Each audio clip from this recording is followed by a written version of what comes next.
Assalamualaikum warahmatullahi wabarakatuh. Perkenalkan nama saya Ibtu Noval dari kelas H dengan NIM 2165021. Baik, di sini saya akan membuat tugas cybercrime, yaitu soalnya pasal-pasal dan undang-undang KUHP kejahatan cyber. Baik, langsung saja. Kasus yang pertama itu pencurian identitas. Pencurian identitas adalah yang menggunakan identitas orang lain seperti KTP, SIM, atau paspor untuk kepentingan pribadinya. Pasal yang mengatur di sini tuh tentang pencurian data identitas dalam Undang-Undang Nomor 11 Tahun 2008 tentang informasi dan transaksi elektronik adalah pasal 30. Yaitu pasal mengenai pencurian identitas terdapat pada pasal 372 Kitab Undang-Undang yang Hukum Pidana KUHP pasal 372 KUHP berbunyi barang siapa ya dengan sengaja mempergunakan nama palsu atau identitas palsu, eh, mempergunakan orang lain dengan maksud untuk menipu dan menguntungkan diri sendiri atau orang lain, diancam dengan pidana penjara paling lama 6 tahun dan denda 1 juta rupiah. Phishing.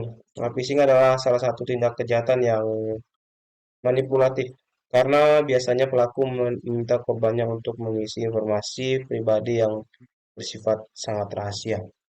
Pasal 45 ayat 4 yang berbunyi setiap orang yang dengan sengaja tanpa hak mendistribusikan dan mentransmisikan atau membuat dapat diaksesnya informasi elektronik yang memiliki muatan pemerasan dan pengancaman sebagaimana maksud dalam pasal 27 ayat 4.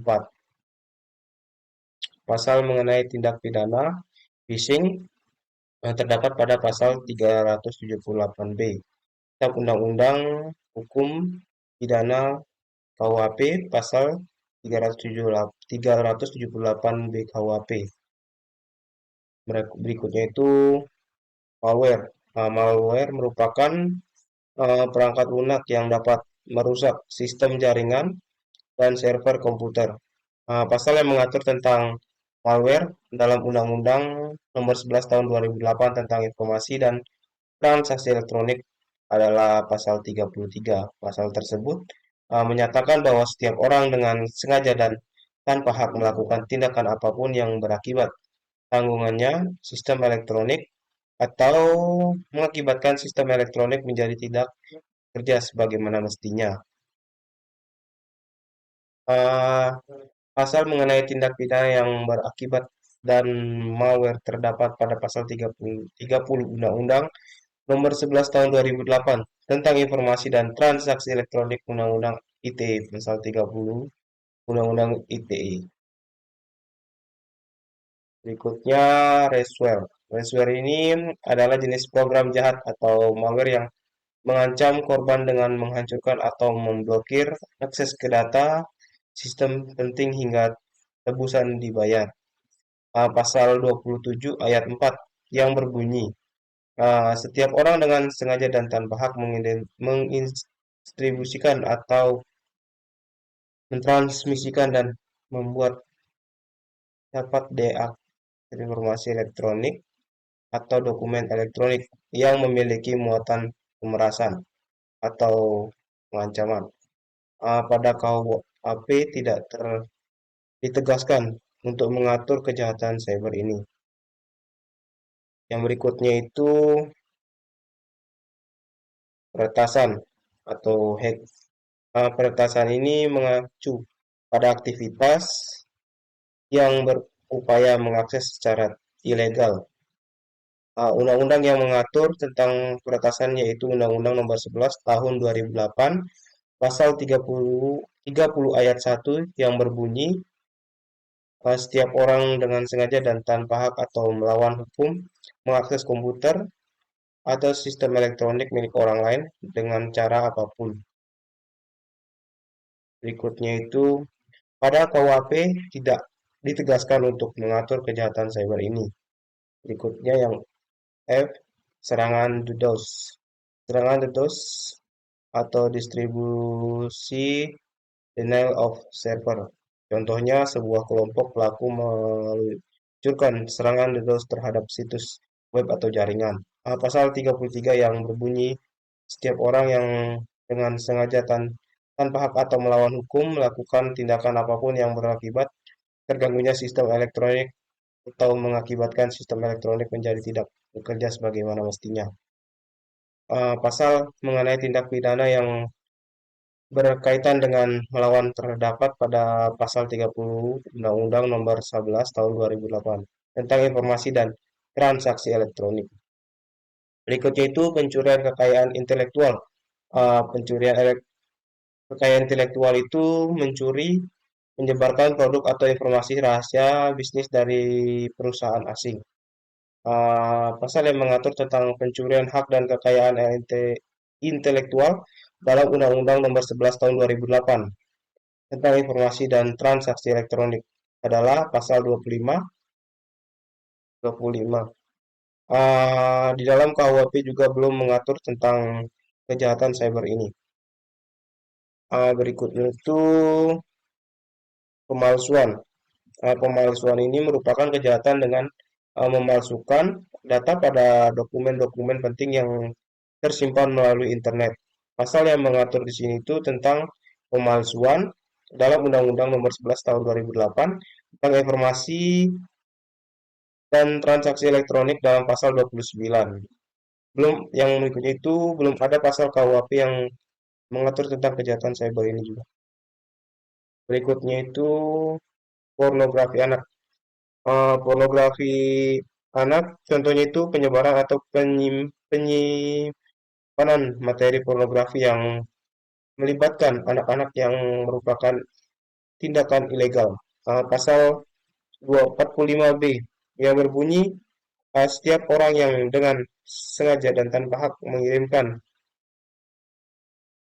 informasi elektronik dan dokumen elektronik yang berisi ancaman kejahatan atau menakut-nakuti yang ditunjukkan secara pribadi sebagaimana maksud dalam pasal 29 dipidana dengan pidana penjara paling lama 4 tahun dan denda 750 juta rupiah.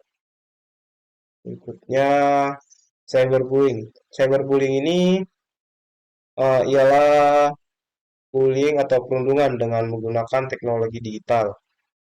Undang-Undang Nomor 11 Tahun 2008 Pasal 29 yang berbunyi, setiap orang dengan sengaja dan tanpa hak mengirimkan informasi elektronik atau dokumen elektronik yang berisi ancaman kekerasan ataupun menakut-nakuti yang ditunjukkan secara pribadi.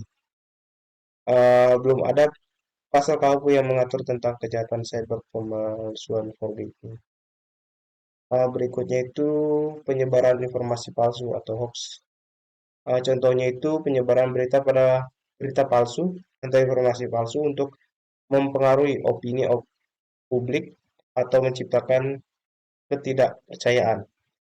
Pasal 45 ayat 2 yang berbunyi, setiap orang yang dengan sengaja dan tanpa hak menyebarkan informasi dan ditujukan untuk menimbulkan rasa kebencian atau permusuhan individu, suku, agama, ras, dan antar golongan sebagaimana dimaksud dalam pasal 28 ayat 2 dipidana dengan pidana penjara paling lama 6 tahun dan denda paling banyak 1 miliar rupiah.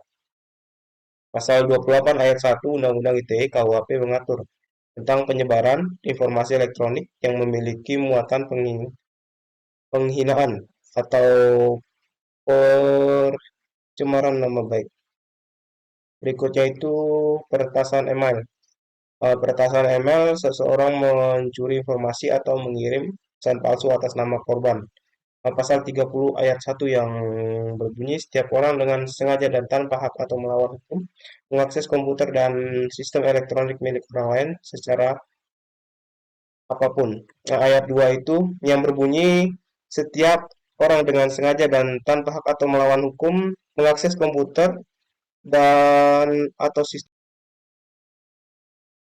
uh, atau sistem elektronik dengan cara apapun dengan tujuan untuk memperoleh informasi elektronik dan atau dokumen elektronik.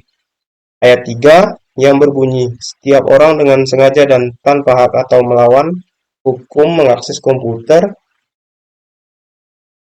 uh, dan sistem elektronik dengan cara apapun dengan melanggar, menerobos, melampaui atau menjebol sistem pengamanan. Berikutnya itu pengintaian.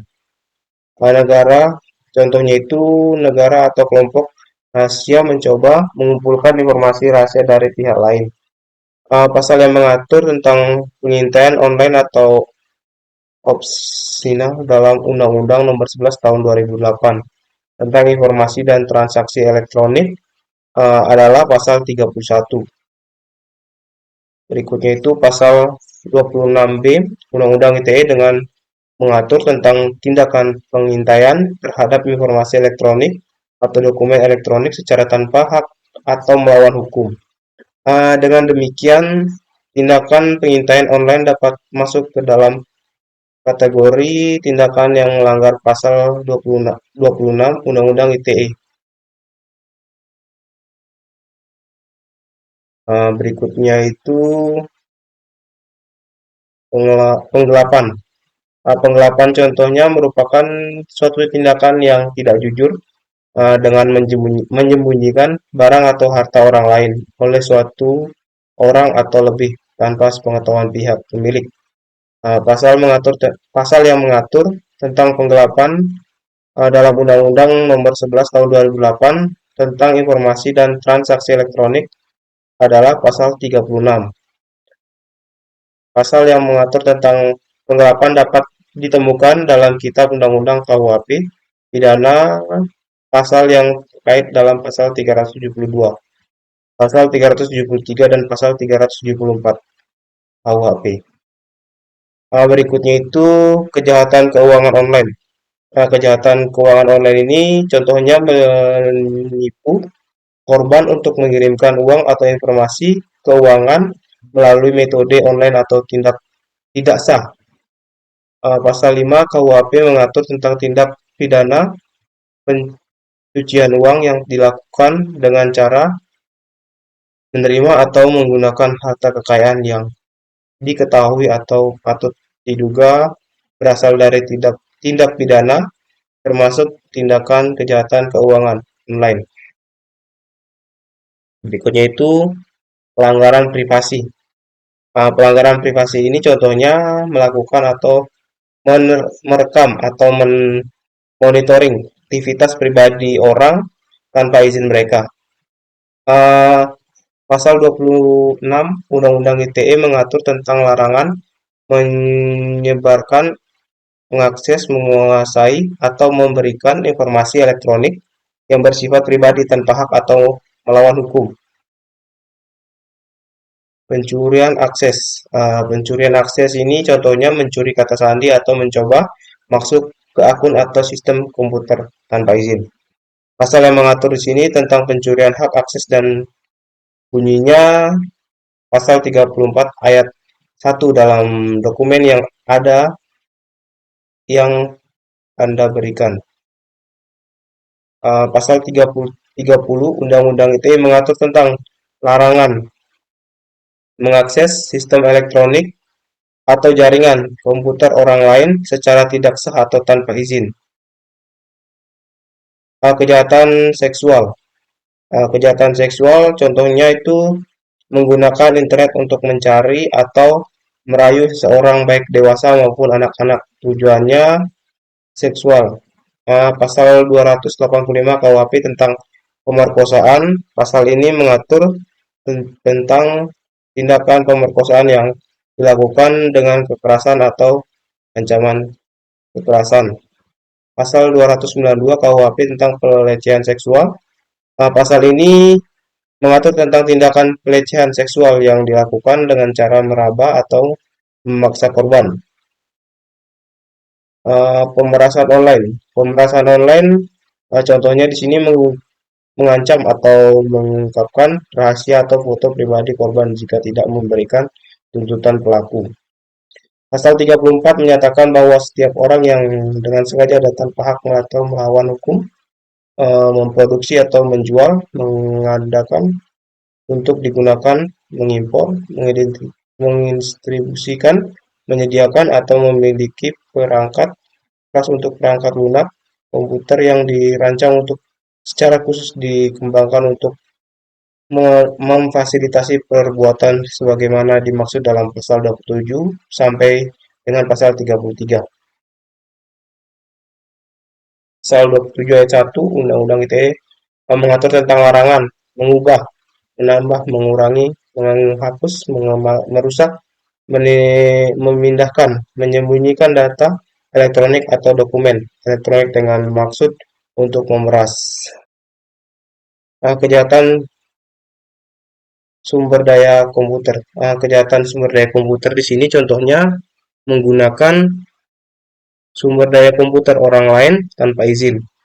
Pasal 31 ayat 2 yang berbunyi tentang dengan sengaja dan tanpa hak atau melawan hukum melakukan intersepsi atau transmisi informasi elektronik atau dokumen elektronik yang tidak bersifat publik dari ke dan di dalam suatu komputer atau sistem elektronik tersebut memiliki milik orang lain. Baik, mungkin sekian penjelasan dari saya. Akhir kata saya ucapkan wabillahi taufiq wal hidayah. Wassalamualaikum warahmatullahi wabarakatuh.